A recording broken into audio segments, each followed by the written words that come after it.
Start.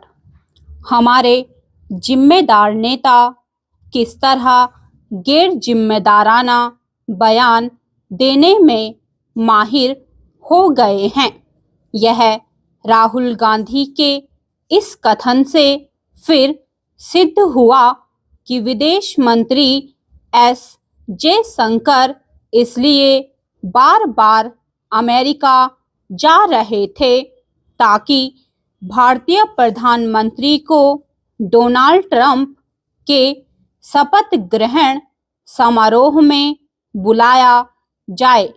इस पर हैरानी नहीं कि न केवल लोकसभा में संसदीय कार्य मंत्री किरण रिजिजू ने राहुल गांधी की इस विचित्र बात पर आपत्ति जताई, बल्कि विदेश मंत्री जयशंकर ने भी नाराजगी प्रकट करते हुए कहा कि वह ऐसी बात कहकर भारत की छवि खराब करने का काम कर रहे हैं। उन्होंने यह भी कहा कि राहुल गांधी के झूठ का उद्देश्य राजनीतिक हो सकता है, लेकिन वह विदेश में देश को नुकसान पहुंचाने वाला है। इसमें संदेह है कि विदेश मंत्री के प्रतिवाद का राहुल गांधी की सेहत पर कोई असर पड़ेगा और वह मिथ्या बातें करने से बचेंगे। संदेह का कारण यह है कि वह प्रधानमंत्री के रूप में नरेंद्र मोदी को कोई महत्व नहीं देते। आखिर यह किसी से छिपा नहीं कि वह उनके खिलाफ तू तड़ाक वाली भाषा का उपयोग करते रहे हैं। विडंबना यह है कि इस आदत का परित्याग वह नेता प्रतिपक्ष का पद हासिल करने के बाद भी नहीं कर पा रहे हैं। समस्या केवल यह नहीं कि वह प्रधानमंत्री पद की गरिमा की परवाह नहीं करते।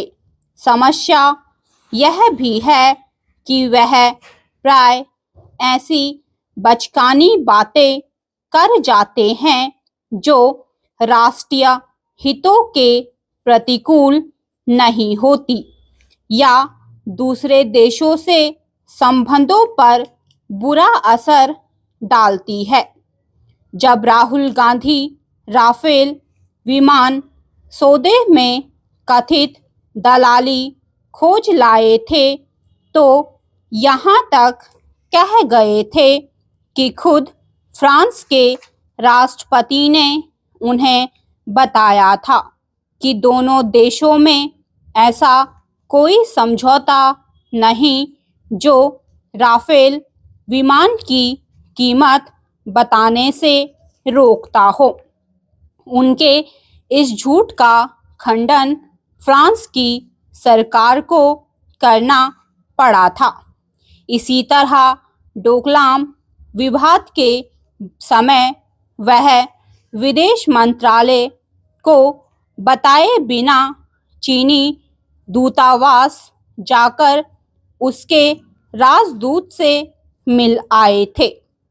यह बात जब सार्वजनिक हुई तो कांग्रेस ने पहले खंडन किया, फिर यह बेतुकी सफाई पेश की कि वह विवाद की वजह समझने चीनी राजदूत से मिलने गए थे।